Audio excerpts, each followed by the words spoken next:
Hey! Welcome back to Dudut's Kitchen! At ngayon ay magluluto tayo ng Megalodon.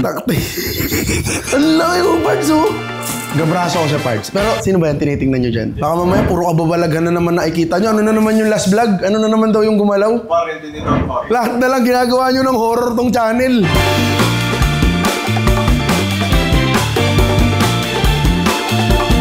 Dapat New Year party namin to ng Team Payaman at Waykulba. Kasi dala to ng Waykulba eh. Marami namin masyadong pulutan. So di na namin siya nagamit. Galing nga pala siya, syempre, sa one and only Harabas King, Sir Jeff Harabas. Ito, galing Mindoro, inutusan nila to lumangoy papunta rito. Pumunta sa kamatayan niya. Wala nang abog-abog. Marunong ako mag-fillet. Kaso, hindi ganito kalaki. Kaya let's try. Wala pa akong fillet knife. Ha! Mula natin sa back of the head. Oh my gosh. From here, let's cut here. Pakita ko sa inyo ah. Uy! Dangerous, dangerous. Careful. Diba? Hindi pa siya matalas enough. Kita na natin yan, guys. Pasada tayo ng isa. Ang nag-guide sa atin yung buto. Wow! This is exciting. Okay, nice. Kaya medyo nabuksan nyo na, huwag nyo siyang lagariin. Hagod-hagod lang. Hagod. Yan. Lalaki ng lalaki yan.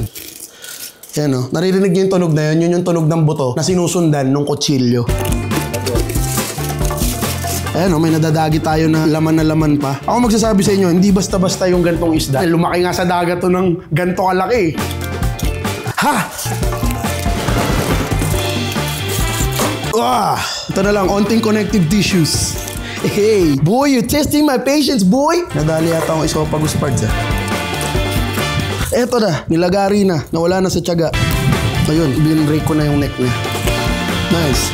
Nice. Ayan, kung makikita nyo, ito na yung fillet natin. Etong part, yung nasa may belly niya, andyan yung tinik eh, nabararamdaman ko dito sa gitna oh. So this time, kung makikita nyo naman sa pagkakakuha ko, ito linis oh, ganda. Dito nagkaroon ng onting laman. Kunin natin yung curvature kasi may buto yan dito siya oh. Yun, nice. Dali kuha natin yung buto doon. Isang pasada. Ha! Ganda. Malinaw na. Yan na. Dapat iniwan na ito sa 2024. Konti pa ito na. Ito na. Lapit na to. Ito na lang oh. Kung makikita nyo, yan na lang yung nagko-connect oh. Salbahe. Okay.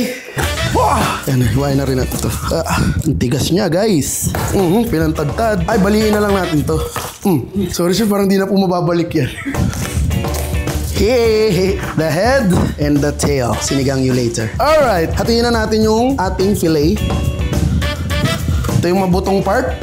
Hiwain natin yan para sa mga sabaw. Oh, dapat walang skin to. So, ito na naman, another skill na naman to. Dapat di ko masira yung balat nito.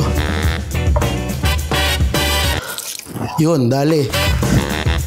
Kaya maganda talaga fillet knife para manipis at medyo flexible.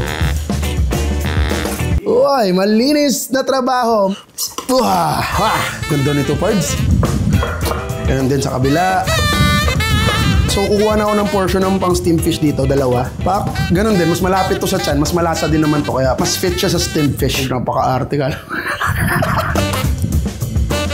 Okay. Ang saya ko dito. Ganda nito. Ba't ba kasi ano? Noong oras na ako pinagsimula. Hindi ko lang makakita din. Nag-pili madaling araw.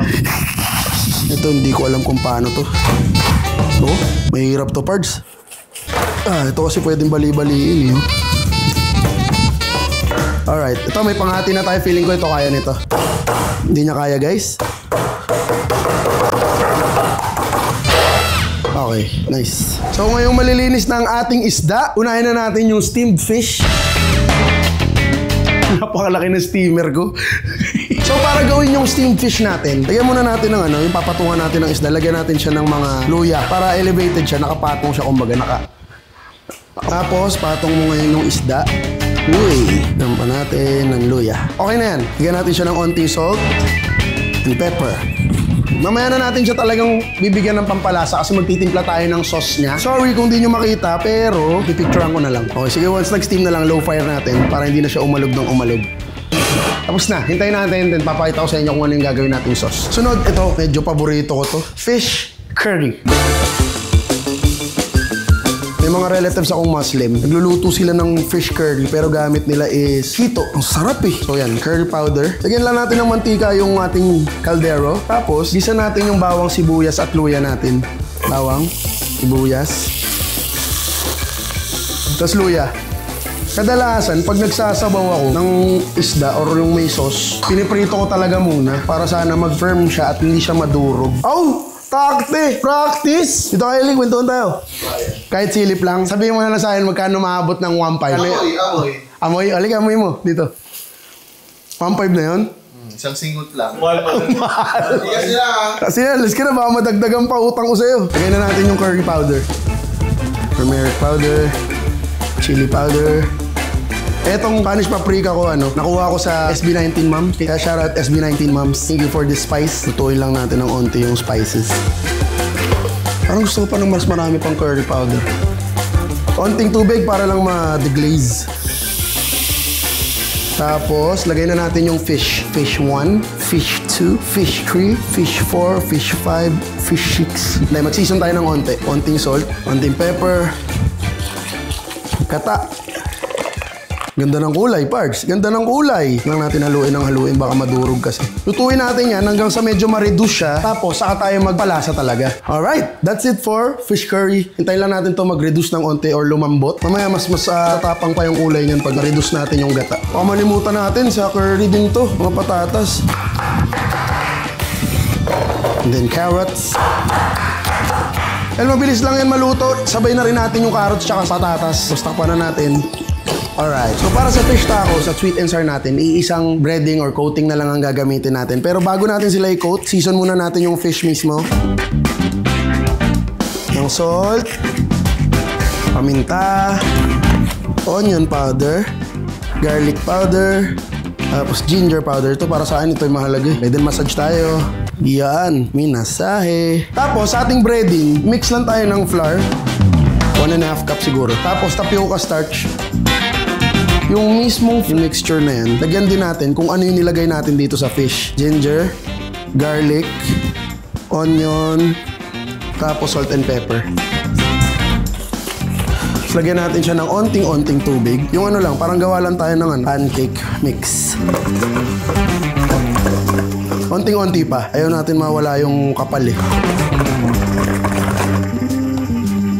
Nice. Yan. Tapos while we're at it, it's dry and wet. And hopefully it sticks. Remove all the excess. Lagay. First time kong gagawin yung flour and tapioca starch combo. Siyempre madalas cornstarch eh. Shake mo lang yung excess. Yan. Hindi naman nakakapaso yan kasi coated ng butter yung kamay nyo kaya hindi mainit yan. Wohoy! Gusto ko sana siya i-beer buttered fish fillet. Kaso nagawa ko na siya eh. Tapos, naubos yung beer ko nung holidays. Siyempre guys, wala namang husgahan. Galing tayong holidays. We listen but we don't judge. We listen, we don't judge. Dahil medyo mainit na yung mantika, hinaan natin siya para mas matagal yung apoy, mas lutong-luto yung isda. Nararamdaman ko sa tongs na medyo malutong siya. Parang chicken nuggets. Tabad. Yan lang ulit. Ano yung init na, tumagos. Tumagos sa armor ng daliri ko. Kaya, kaya natin to ha. Stop! Medyo juicy. Tsaka wala siyang lansa. Go, try. Very good yan. Parang good choice of music, kumbaga. Habang nagpiprito yan ngayon, gagawa lang ako ng pickled onions para sa ating fish tacos mamaya. Brown sugar, vinegar, lalagyan ko na rin ng warm water para hindi ko na siya kailangan masyadong lutuin. Asin, okay. Bay leaf, star anise. Wala akong pamintang buo, black pepper na lang. Sige naman, sunugin natin ng bahagya. Tapos lagay natin yung sibuyas. Oh! Very, very nice. Then, check natin yung piniprito. Huy, okay na ako dyan. Pero dahil siguro walang baking powder tsaka walang carbon, unlike sa beer battered fish, wala siyang yung hindi na aerate yung Okay, prito muna. Yan! Tapos na! Itong cabbage, ito yung gagamitin natin para sa salad ng tacos. At sobrang nipis nito eh. Yan parang hinihibla nyo na lang. Yun yung magaganda yung hibla ng buhok. Siyempre, para sa sauce ng ating cabbage, Japanese mayo. Where's the share? Lagyan mo onte. Biscoff. Naging dessert, sorry. Ting salt. Yan. Pepper. Okay na ako dito. Tustalan tayo ng sesame seeds. Tapos lagay natin dito. Hey! Minumulto na naman. Guys, lagi niyong babantayan kung may gumagalaw ba sa mga video ko, guys. Patayin na natin. At try natin siyang durug-durugin. Alam mo yun? Ang bango niya, guys. Tapos, gusto ko siyang lagyan ng sweetness pero ayokong manggaling sa brown sugar. So, sa condense ko siya kukunin. Pero onting-onti lang naman, guys. Ayaw naman natin siya maging dessert eh. So, onting-onti lang. Yung tamang-tama lang. Natin. Onting tamis pa. Ewan kung kasya tong cabbage natin dito para dito ko na lang siya imimix. Natin at ihalo. Piling ko naman nag-work. Uy! Nag-work siya. Okay, tapos na tayo magprito. So, sweet and sour sauce, gawin na muna natin bago tayo magkalimutan. Ketchup para pula. Siyempre, vinegar. Worcestershire. Konti lang. Tapos, gamitin na natin yung juice ng ating pineapple. More natin. Pero I'm sure maasim-asim pa to. Uy, parang gusto ko yun ah. Na onting-onting asim na lang. Onting Worcestershire lang. Onti pa. Okay, ready na yung sauce. Ready lang din natin tong bell peppers. Starch and water mixture. Gigisa na ako niyan, doy. Bawang. Sibuyas. Ngayon, unti yung sibuyas na violet ko, di ba? Unti, di ba? Unti niyan, dude. Unti mo magsibuyas. Ito pa may puti pa. Haluan na lang natin. Lagyan din natin ng luya. And then, lagyan natin yung fish. Lagay natin yung sauce. Season tayo ng pepper. Para maiba, ang season natin, fish sauce. Konting-konti lang. Palaputin na natin siya gamit tong ating tapioca starch. Yan, tapos mas madali siyang lumapot pag kumukulo na. Yan. Ito. Okay to. Oh, lapo to, parang lomi. Oh my gosh, I forgot the bell peppers kahit nasa harapan ko lang siya. Mas nagmahal, gumanda. White part ng ating onion leeks, ng ating pineapples. Aray ko, be. Ito na yun. Tapos na tayo sa sweet and sour. Tapos ito, fish tacos. Sa lahat na nanonood ngayon, nandito na kami sa part ng video. Saan? Sa darating na mga guests. So dito, pinapakaluan lang namin yung tubig. And ano ginagawa natin? Sinigang na kasi to. Paano naging sinigang to? Tubig lang yun. Yun na nga. Wait. Wala pang sinigang mix. So yung sinigang mix, saan siya magagalit? Sa Nor. Akala ko sa pure gold. Noong unang panahon, hindi naman talaga nagigisa sa sinigang. Rekta-rekta na yan. Kaya ngayon, ang gagawin ko, rekta-rekta na sobrang dami kong kamatis na nilagay kasi yun talaga yung nagpapasarap sa sinigang. Yung mga puting sibuyas ko, lagay ko na dyan. Ngayon, ang gagawin ko na lang ay yung sauce ng ating steamed fish. Tikman mo nga ito. Pero natimpla na. Yes, kumpleto na yan. Walang lasa. Wala ba? Wala. Hindi ka walang kamatis tsaka. Alam mo, lahat ng videos niya, ako talaga yung critic. Ano So, ibig sabihin, Steve, walang lasa. Very good, very good. Yun talaga dapat muna. Kasi wala pa sinigang mix yan. So, naglagay lang ako ng more liquid seasoning. Tapos, haluan ko lang siya ng toyo. Oyster sauce. Konti na lang, carnival na. More sugar. Para mas gusto ko siya ng medyo mas matamis eh. Pag kumukulo na, pwede na nating lagay yung isda. Yung mga buto pala niya, pampalasa lang. Oo. Hindi, actually malaman kasi itong ulo. Parang mapupuno siya, guys.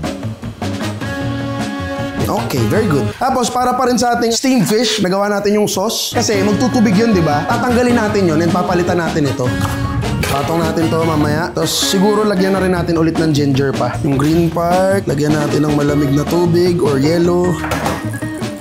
Kukulon to ito, sobrang lamig. Nalimutan ko sabihin sa inyo, naglalagay pala ako ng tanglad sa sinigang. Habol ko muna to. Ay, kaya ko ba to? Napakainit ng hawakan. Tiis na lang, tiis na lang, tiis na lang. Tubig na nandyan, tatapon natin yan. Patungan natin ulit ng mga ginger yan para maganda lang. Tapos yung ating onion leeks. Tapos na yung steamed fish natin. Puhos natin yung sauce na ginawa natin kanina. Tapos yung mainit nating mantika, lagay tayo ng onte. Okay, lagay tayo ng onting sesame oil. Wow, look at that pretty. Oh my God, the best chili oil. May mga mani-mani pa yun. Nice. Very beautiful. So para sa ating fish tacos, ito ang ating cabbage, ito ang ating onions, tapos toast lang natin saglit, initin lang natin kumbaga. Mabilis lang to. Alright, init ulit natin. Isa pa, flip. Gusto ko pa nung medyo tostado siya para medyo may chance siyang lumutong. Okay na yan. Very good na yan. Tupi natin siya daw, Tiday. Kasi pag nahanginan yan, titigas yan ng ganyan eh. Ayan na daw yun. Ayan na, tumigas daw. Okay, another one. While we're at it, kuha tayo ng cilantro. Pang toppings natin to. Mabilisang flip-flip lang. Kasi mainit na yung kawali natin. Okay na ako dito. Okay, first yung ating cabbage. Isda. Onions. Sarap. Cilantro. Nag-reduce na yung curry natin. Lalagyan lang natin ng cilantro. Siyempre chilies. Red and green chilies.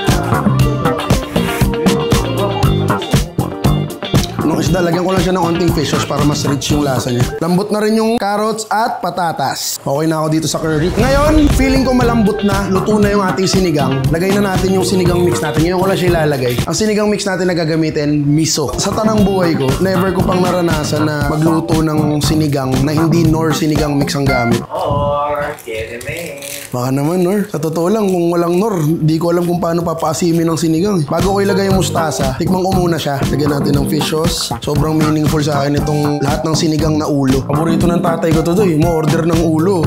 Sa kanya lang. Sarap. Parang nakakagaling yung lasa dahil sa luya tsaka sa tanglad eh. Lagay na natin yung mustasa. Ito medyo mapait tong mustasa eh. Kaya bagay na bagay ito sa sinigang eh. So ayan, konting luto na lang. Okay na yan. Kunin ko tong part na to kasi may pula-pula siya. Yan, ito sabaw. Ito sinigang nating isda. Yun! Aray ko, init. Ang ating fish curry. Ang ating steamed fish with chili, garlic, and sweet soy. Sweet and sour fish fillet. Siyempre, ang ating fish tacos. Parang luto ni Mama. So, kainin mo.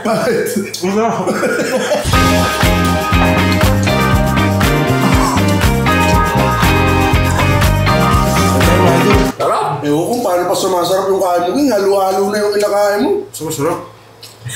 Sobrang dami pala talaga magagawang putahe sa Megalodon. Aray! Charap! Alam niyo ba, paborito kong soup is miso soup. Oh! Walang tumitira ng fish curry ah. Ayaw nga. Yung pa naman yung best fight ko, yung best bias ko yun. Sino mo naman yung doy curry na yun? Nagmamantika yung gatahan ng doy. Oo, diyan pa. Pero ang tanong, kamusta yung isda? Bagay ba siya sa mga ginamitan ng dish? Hindi ko sabi din, patay na siya eh. Matik yan, sweet and salaking bagay isda. Kasi sinigang, matik yan. Sa curry, hindi ko alam. Kasi, turo niya pa. Oo nga, no? Curly parts. Yan nakapagsalita. Ako naman, I suggest na lagyan nyo naman ng sauce doy. Sabi sa chokes dugo, masarap kahit walang sauce eh. Hindi naman sauce doy. Hindi ba ito chokes dugo? Galing ba sa isda to? Parang ngipin ng aso na to. Kapag time ko makakain ng fish curry. Guys, thank you so much for watching. Tapos sana sa susunod, ano naman, sana totoong Megalodon naman eh. Bye-bye guys, thank you for watching.